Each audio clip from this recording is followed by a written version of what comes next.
Límites insospechados. Pastor Francisco Rubiales. I'm gonna walk them golden stairs, 'cause I know my Jesus answers all my prayers. Well, I know when he calls me to my home on high, I'll walk them golden stairs when I die.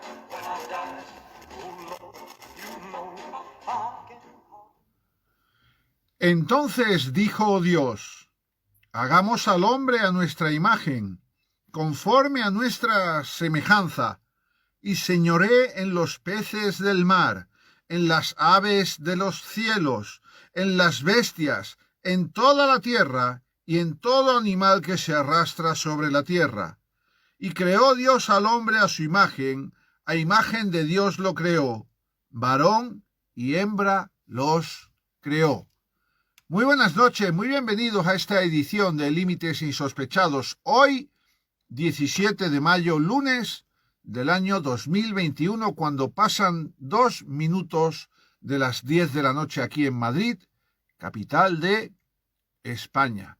Os habla vuestro amigo el pastor Paco Rubiales. Estamos aprendiendo muchas cosas acerca de por qué somos cristianos o cuáles son las razones por las cuales podemos ser cristianos. Toda la semana pasada estuvimos hablando acerca de cómo somos cristianos por el mero hecho de que el Señor Jesús nos salió a buscar. Él dio su vida por nosotros en la cruz, resucitó al tercer día, y el mayor empeño de Dios es alcanzarnos en algún punto de nuestra vida para tener un encuentro con Él y entonces cambiar todo absolutamente. Hoy quiero comenzar a ver quiénes somos nosotros los hombres, conforme Dios y conforme su palabra. ¿Quién soy yo según Dios y según su palabra? Por eso he comenzado esta noche este programa leyendo en el libro del Génesis, que es el primer libro de la Biblia, capítulo 1, versículos 26 y 27. Pero mira, me quedo con esto. Me quedo con Génesis 1, 27, que dice así la palabra del Señor. Y creó Dios al hombre a su imagen. A imagen de Dios lo creó, varón y hembra los creó. Luego Jesucristo en Mateo capítulo 19, versículo 4 dice lo siguiente. Él respondiendo les dijo: ¿no habéis leído que el que los hizo al principio, varón y hembra los hizo? Y en Marcos capítulo 10, versículo 6, el propio Jesús en primera persona dice: pero al principio de la creación, varón y hembra los hizo Dios. La Biblia, que es la voz de Dios, nos enseña que pese a que Dios nos creó como Él, por causa del pecado nos dejamos de parecer a Él. Otra vez, la Biblia nos enseña que Dios nos creó a su imagen y semejanza, pero por causa del pecado dejamos de parecernos a Él. Yo siempre pongo este ejemplo. El maestro cerero fabrica una vela de cera, perfectamente un cilindro alargado de 25 centímetros con su mecha, pero cuando enciende la mecha y la cera comienza a derretirse, la vela deja de parecerse a como fue creada para convertirse en una masa informe de cera. Así ocurre con nosotros. El Señor nos crea a su imagen y semejanza, pero el fuego del pecado nos desfigura. El hombre, amigos y amigas, se sorprende de cómo Dios se ocupa de él, porque sabe que su condición no le agrada a Dios. Y esto lo podemos ver en algunos versículos de la Biblia, cómo el hombre se dirige a Dios y le dice: pero Señor, ¿tú cómo te ocupas de mí cuando yo he dejado de ser como tú? Por ejemplo, en Job, el libro de Job, capítulo 7, versículo 17, dice Job: ¿qué es el hombre para que lo engrandezcas y para que pongas sobre él tu corazón? Job, que era un hombre piadoso, le habla a Dios de esa manera. Él está muy sorprendido, diciendo: siendo yo una piltrafilla como soy, un ser humano imperfecto, que me manejo y camino bajo la influencia de mi carne, que peco, tropiezo y me equivoco con cierta asiduidad, pero aún así Señor, tú me engrandeces. En el Salmo capítulo 8, versículo 4 viene a decir lo mismo. Dice el salmista, el rey David, ¿qué es el hombre para que tengas de él memoria? Y el hijo del hombre para que lo visites. Fíjate qué tremendas preguntas le hace el rey David a Dios.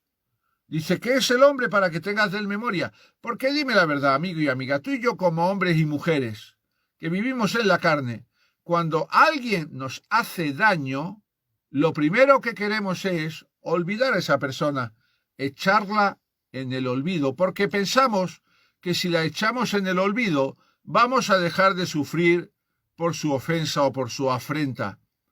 Pero nada más lejos de la realidad. Este es el parámetro que David le pone a Dios. Dice, si siendo yo un pecador, ¿por qué no te olvidas de mí? Pero Dios no se olvida de nosotros. Lejos de olvidarse de nosotros, lo que Dios hace es visitarnos y seguir visitándonos y seguir amándonos y seguir queriendo y seguir anhelando que nos convirtamos a Él, que dejemos de caminar de espaldas a Él y que en algún momento de nuestra vida elevemos nuestros ojos al cielo y le demos a Él la gloria, que es el hombre para que tengas de Él memoria y el Hijo del Hombre para que lo visites. La única manera de echar fuera de nosotros el dolor de la afrenta, de la ofensa, de la agresión de otros, es el perdón, no es el olvido. Otra vez, es el perdón, no es el olvido. Mira lo que dice el Salmo 144, versículo 3. Dice el salmista, «Oh Dios, ¿qué es el hombre para que en él pienses? O el Hijo del Hombre para que lo estimes». El hombre es sabedor, tú y yo somos sabedores, amigos y amigas, de que nuestro comportamiento no es agradable a Dios, que nuestro comportamiento se aleja mucho de lo que Dios anhela en nosotros, de lo que Dios había proyectado en nosotros. Porque si Él nos creó a su imagen y semejanza, verdaderamente deberíamos pensar, comportarnos, caminar, accionar de la manera como Él lo hace. Pero estamos caídos en nuestros pecados, en nuestros delitos, en nuestras iniquidades, en nuestras maldades, y nos desfiguramos. El autor de la carta a los Hebreos, que es anónimo, lo puedes encontrar en el Nuevo Testamento, en la segunda parte de la Biblia, Hebreos capítulo 2, versículo del 6 al 8, dice así, ¿qué es el hombre para que te acuerdes de él? O el Hijo del Hombre para que lo visites. Aquí el autor de Hebreo lo que está haciendo es parafrasear al salmista, diciendo lo mismo que le ha leído al salmista.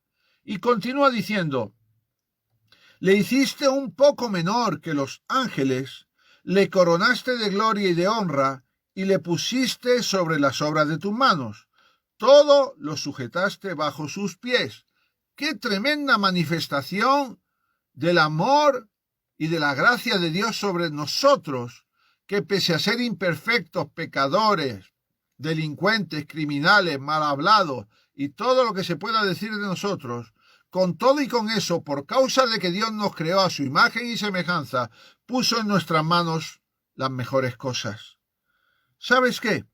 De entre todas las ideologías y las filosofías humanas, la Biblia es el único instrumento que nos revela la versión más equilibrada del hombre.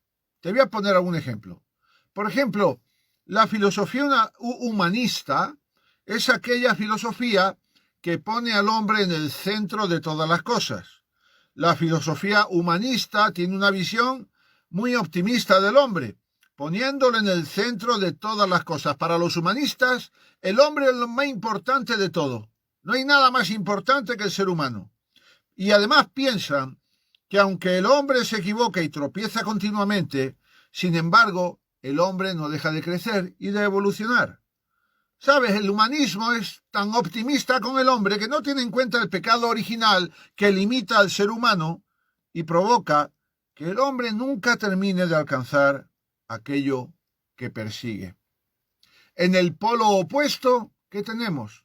En el polo opuesto tenemos a los ateos, a los existencialistas ateos, que son extremadamente pesimistas. Ellos dicen, como no hay Dios, pues entonces no hay valores bajo los cuales funcionar. Nacemos, vivimos, nos morimos y se acabó la historia chimpún. Hasta luego, Lucas, y ya no hay nada más que contar.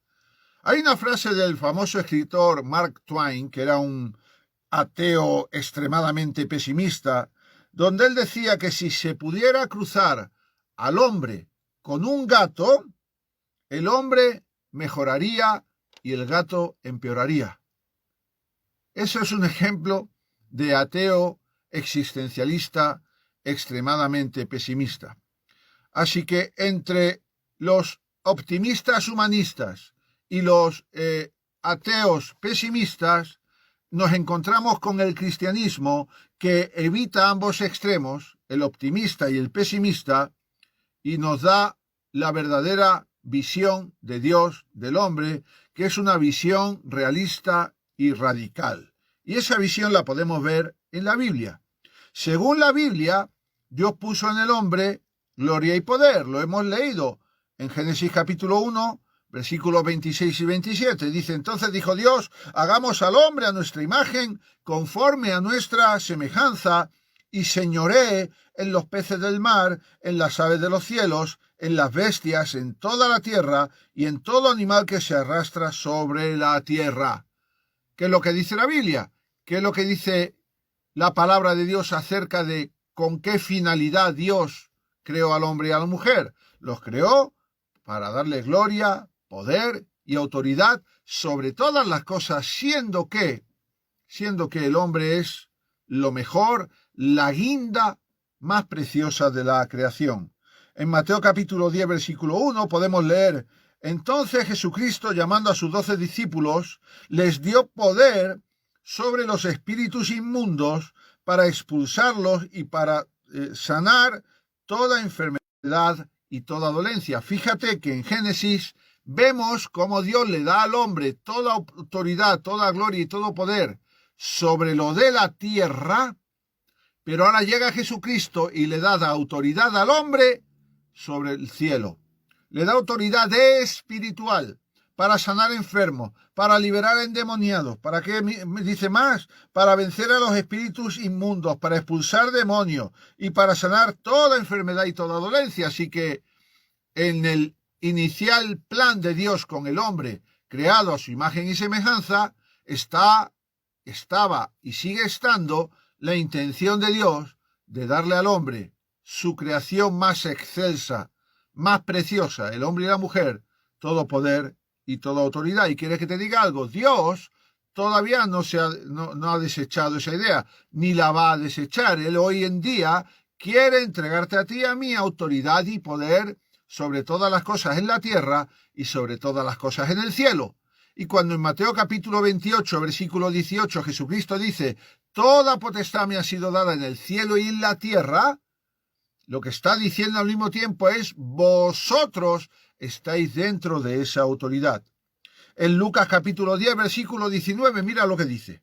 Dice Jesucristo: mirad, os he dado autoridad para hollar serpientes y escorpiones, y sobre todo el poder del enemigo, y nada os dará daño.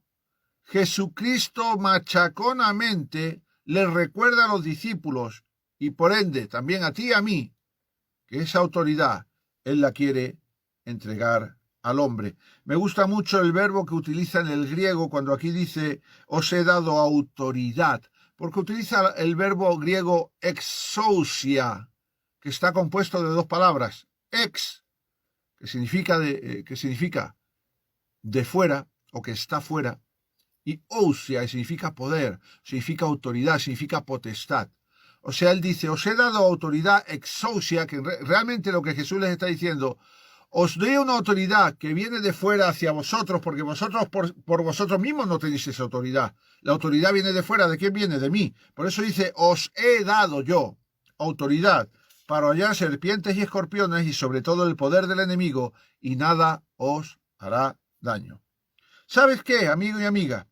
El hombre y la mujer reciben primero de Dios y luego de Jesucristo poder y autoridad, dejándole participar de su gloria. El hombre y la mujer se distinguen del resto de la creación en que Dios les ha dado imagen divina. Pero tú me dirás: ¿dónde se ve esa imagen divina en los hombres? porque en toda la Biblia, en ninguna parte de la Biblia se dice que ninguna otra creación de Dios fuera hecha a la imagen y semejanza de Dios. No se dice de los animales, no se dice de las plantas, no se dice de las piedras, no se dice del cielo, no se dice de la tierra, no se dice de nadie. Solo se dice Génesis 1, 26 y 27 respecto del hombre y la mujer. Ahora, la cuestión es esta. Si hemos sido hechos a imagen y semejanza de Dios, pero la palabra dice que Dios es espíritu y nosotros tenemos un cuerpo de carne y hueso, ¿en qué somos iguales a Dios? En lo corporal no somos iguales a Dios, pero sí Dios nos ha creado como Él es, con las mismas capacidades que tiene Él. Por ejemplo, mira, el hombre tiene capacidad para el pensamiento racional. El hombre razona. ¿Y por qué el hombre razona? Porque Dios razona. ¿Los cerdos razonan? No. ¿Los perros razonan? En absoluto, para nada. ¿Las margaritas razonan? No. ¿Un edificio razona? No. Por mucho que se le llame a un edificio inteligente, un edificio no razona. Por muchas funciones que haga un ordenador no razona. Está programado. Pero el hombre ha sido hecho a la imagen y semejanza de Dios, porque el hombre, igual que Dios, tiene la capacidad para el pensamiento racional. Mira lo que dice el Salmo 32, versículo 9. Dice, no seáis como el caballo, dice el salmista. Dice, o el mulo sin entendimiento, que han de ser sujetados con cabestro y con freno, porque si no, no se acercan a ti. Dice, no seáis como los animales que no tienen entendimiento. El hombre y la mujer tienen capacidad para el pensamiento racional, para pensar, para meditar, para llegar a conclusiones. Yo hablaba hace poco con un joven y le animaba a que dejara de fumar. Y le decía que ahora, en la Seguridad Social, de manera gratuita, te dan varios tratamientos para que tú puedas dejar de fumar. Y él me decía, no, pero es que yo no quiero dejar de fumar, porque a mí me gusta fumar. Y además, lo hago porque me gusta. Y le dije, no lo haces porque te gusta. No lo haces porque te gusta, lo haces porque eres esclavo del tabaco. No, yo lo puedo dejar cuando quiera. Mentira. Él está respondiendo a una motivación instintiva. No está racionalizando nada. Vemos ahí cómo el hombre tiene capacidad para el pensamiento racional, como Dios. Por eso hemos sido hechos a su imagen y semejanza, conforme a esa capacidad para el pensamiento racional. Pero ¿en qué más cosas nos parecemos a Dios? Por ejemplo, el hombre es consciente de sí mismo. Usted es consciente de quién usted es. Un animal, mi perro, no es consciente de quién es. Un pez que tenga en una pecera no es consciente de quién es. Ni siquiera tienen conciencia de la vida, de la muerte. Tienen instintos que le hacen preservar su muerte o el instinto de supervivencia. Pero es meramente un instinto. Pero usted y yo somos conscientes de quiénes somos, del mismo modo que Dios es consciente de quién es. Dios sabe quién es y a nosotros nos ha creado dándonos la capacidad para ser conscientes de nosotros mismos. Dice en 2 Corintios capítulo 5 versículo 17, y esto te lo voy a explicar. Dice así, dice el apóstol Pablo, de modo que si alguno está en Cristo, nueva criatura es. Las cosas viejas pasaron, he aquí todas son hechas nuevas. ¿Por qué nos dice el Espíritu Santo esto a través del apóstol Pablo? Porque aquí nos hace ver que cuando no conocemos a Cristo somos una clase de criatura y somos conscientes de qué clase de criatura somos, pero que cuando venimos a Cristo somos una nueva criatura y dejamos de ser la criatura vieja, dejamos de ser el hombre viejo. En Juan capítulo 3, versículo 30, el propio Juan el Bautista dice, yo tengo que menguar para que Cristo crezca. ¿Por qué? Porque Juan el Bautista es muy consciente que en su condición humana no hay lugar para Cristo, que la única manera de que Cristo lo llene todo es de que Él deje de existir tal y como es y tal y como Él es consciente que es. Hay una tercera capacidad que hace que veamos cómo hemos sido hechos a imagen y semejanza de Dios. Por ejemplo, esta segunda capacidad, mejor dicho, es que el hombre tiene la capacidad de hacer elecciones morales. El hombre tiene la capacidad de tomar decisiones. Por eso los hombres y las mujeres tomamos decisiones, unas veces acertamos, otras veces nos equivocamos. A veces decidimos erróneamente por ignorancia y a veces decidimos erróneamente de manera deliberada. Volviendo al ejemplo del tabaco, este joven con el que yo hablaba, estoy convencido que en el fondo de su corazón él sabe que es muy mala elección fumar. Sin embargo, él ha decidido seguir fumando y ha decidido no poner ningún remedio a esa adicción que lo está matando. Pero el hombre y la mujer hemos sido creados con la capacidad de hacer elecciones morales, de tomar cualquier tipo de decisión que tenga mayor o menor trascendencia en nuestra vida, pero también tomar decisiones que tienen que ver con la moralidad. Yo decido si le engaño a mi esposa con otra mujer o no. Yo decido si veo pornografía o no. Yo decido si digo mentiras o no digo mentiras. Ningún perro tiene esa capacidad de decidir. Yo no he visto a ninguna vaca diciendo, ¿como hierba o no como hierba? No, los animales no tienen esa capacidad de tomar decisiones morales o de hacer elecciones morales. Los animales se mueren por puro instinto, pero el hombre puede decidir entre el bien y el mal, porque el hombre tiene conciencia y distingue entre el bien y el mal. Nosotros somos conscientes de la existencia de un orden moral que está fuera y por encima de nosotros y que hace que sintamos satisfacción cuando tomamos buenas decisiones morales o que nos sintamos culpables cuando tomamos malas decisiones morales. En 1 de Pedro capítulo 1, versículos del 15 al 16, dice la palabra del Señor: así como aquel que os llamó es santo, así también sed vosotros santos en toda vuestra manera de vivir. Aquí está hablando de elecciones morales, porque escrito está, sed santos porque yo soy santo. ¿Y qué significa ser santo? Ser santo significa decidir apartarme para Dios.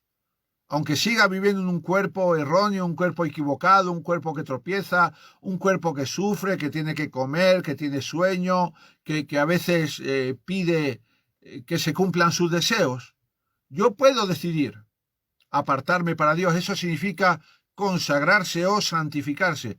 Yo me aparto para Dios. Mi elección moral es que yo voy a vivir para Dios, más allá de que ocasionalmente yo pueda estar equivocándome.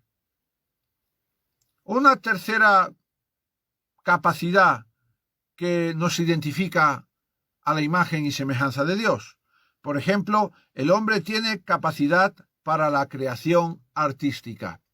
Por ejemplo, en el libro de Éxodo capítulo 31 del 1 al 6, o en Primera de Crónicas capítulo 22, versículos del 15 al 16, ahí vemos cómo Moisés escoge a artistas, a hombres que trabajan el oro, la plata, que trabajan la madera, que son verdaderamente artistas, hombres y mujeres que han nacido con un talento, con un don artístico para levantar el tabernáculo. O por ejemplo en Efesios capítulo 2, versículo 10 leemos, porque somos hechura suya, creados en Cristo Jesús para hacer buenas obras, las cuales Dios preparó de antemano para que anduviéramos en ella. ¿Qué nos habla esto? De que el hombre tiene capacidad para la creación artística. Somos creados por un Dios que lo ha creado todo y ha puesto en nosotros la capacidad para crear. O sea que Dios nos hizo creativos como Él. ¿En qué más cosas somos a la imagen y semejanza de Dios? Por ejemplo, el hombre tiene capacidad para relacionarse socialmente. De hecho, Dios nos ha creado para que nos relacionemos con otras personas. Las manadas de animales no son manadas por el hecho de relacionarse unos con otros, más allá de la procreación, ¿no?, y de que la especie sobreviva, sino que tiene otro tipo de motivaciones, como por ejemplo caminar juntos hacia un destino o protegerse unos a otros. pero no tienen una conciencia de la relación con sus congéneres. Pero el hombre tiene capacidad para relacionarse del mismo modo que a Dios le apasiona relacionarse con el hombre y despertar en el hombre un hambre para que se relacione con Dios. Al mismo tiempo Dios ha puesto en el hombre la capacidad para relacionarse con otros hombres, con otras mujeres. En Mateo capítulo 23, versículo 8 dice: porque uno es vuestro maestro, el Cristo, y todos vosotros sois hermanos, dice el Señor. Dice que somos hermanos porque el ser hermano en cierta manera nos obliga a participar de un nexo mucho más fuerte que el nexo de la amistad o que el nexo de la vecindad. Yo puedo separarme de un amigo, yo puedo separarme de un vecino, pero no me puedo separar de un hermano. Aunque yo me esté 35 años sin hablarme con un hermano, mi hermano sigue siendo mi hermano. Mi vecino puede dejar de ser mi vecino, un amigo de muchos años puede dejar de ser mi amigo, no hay ningún vínculo, pero un hermano es un hermano, y por eso el Señor dice que somos hermanos en Cristo, estableciendo un vínculo que nos socializa de una manera indisoluble. Nunca vamos a dejar de ser hermanos. Incluso de aquellos hermanos de la iglesia con los que te enojaste o ellos se enojaron contigo, o aquellos que abandonaron tu congregación y están en otra congregación, o aquellos que incluso hablan mal de ti, no importa, son tus hermanos y tú eres su hermano. En Gálatas capítulo 3, versículo 28 dice: ya no hay judío ni griego, ni hay esclavo ni libre, no hay varón ni mujer, porque todos vosotros sois uno en Cristo. Mira, si somos uno en Cristo, tenemos que relacionarnos unos con otros. Porque Dios, a su imagen y semejanza, nos ha dado la capacidad para relacionarnos socialmente. Y dice Mateo 22, 39, amarás a tu prójimo como a ti mismo. ¿Acaso se puede amar a alguien que no seamos nosotros con un amor más pequeño que el que nos tenemos a nosotros mismos? No, eso nos obliga a socializarnos y por eso el hombre tiene capacidad para relacionarse socialmente. Número 5, otra capacidad que Dios ha puesto en el hombre y que lo hace a su imagen y semejanza. El hombre tiene capacidad para adorar con humildad. Hace poco me saltó en el Facebook, o no sé si fue en otra red social, una imagen donde se veía a un hombre de rodillas en un sofá, sus rodillas en el suelo, sus codos en el sofá, en actitud de oración y de adoración. Y al lado de él había un perro que estaban sus patitas de atrás apoyadas en el suelo y sus patitas de delante arriba del sofá. Y también tenía las patitas como puestas sobre sus ojos, ¿no? Y venía una leyenda en esa fotografía diciendo algo así como, más o menos como, el hombre está orando, pero el perro también está orando. Verdaderamente ese hombre estaría orando y adorando a Dios, pero el perro no sabía ni lo que hacía. El perro no tiene la capacidad de adorar, ni de orar, ni con humildad, ni sin humildad a Dios. El perro estaba sencillamente imitando a su dueño. De los dos, el que estaba orando y adorando con humildad era el hombre, pero no el perro. Dice Mateo capítulo 11, versículo 29, dice Jesucristo: llevad mi yugo sobre vosotros y aprended de mí, que soy manso y humilde de corazón, y hallaréis descanso para vuestras almas. La humildad de Cristo es la humildad que Él nos quiere enseñar. Y hay en un momento determinado en los evangelios donde los discípulos le dicen a Jesús: enséñanos a orar. Y Jesucristo les enseña a orar y les da el modelo del conocido como Padre Nuestro. ¿Por qué Padre Nuestro? Porque comienza diciendo Padre Nuestro. No se mataron mucho a ponerle un título al asunto, ¿no? Padre Nuestro. Y el Señor les enseña a orar con humildad. ¿Por qué el Señor no dice, bueno, a vuestros ganados ponerlos a orar, o a vuestros perros ponerlos a orar, o a vuestras cosechas de trigo ponerlas a orar con humildad? No. Solo el hombre tiene la capacidad de orar y adorar con humildad e imagen y semejanza de Dios. Juan capítulo 4, versículo 23, le está hablando Jesucristo a la mujer samaritana y le dice: mas la hora viene, y ahora es, cuando los verdaderos adoradores adorarán al Padre en espíritu y en verdad, porque también el Padre tales adoradores busca que le adoren. Así que fíjate, te he traído, por medio de la palabra de Dios, te he traído 5 capacidades que hay en el hombre que son a imagen y semejanza de Dios. Tenemos 5 capacidades humanas que nos diferencian de los animales. Podemos pensar, podemos escoger, podemos crear, podemos amar y podemos adorar. Y todo ello constituye la imagen de Dios en nosotros. Pero fíjate ahora, pese a que Dios nos hizo a su imagen y semejanza, en el hombre apreciamos un lado oscuro. ¿Por qué? Porque el hombre, en su pecado, en su naturaleza pecaminosa, es capaz de lo peor, pero en su naturaleza, a la imagen y semejanza de Dios, es capaz de lo mejor. Mira lo que dice Marcos capítulo 7, versículos 21 y 23. 21 al 23. Dice Jesucristo: porque de dentro del corazón de los hombres salen los malos pensamientos, los adulterios, las fornicaciones, los homicidios, los hurtos, las avaricias, las maldades, el engaño, la lascivia, la envidia, la maledicencia, la soberbia, la insensatez. Todas estas maldades de dentro salen y contaminan al hombre.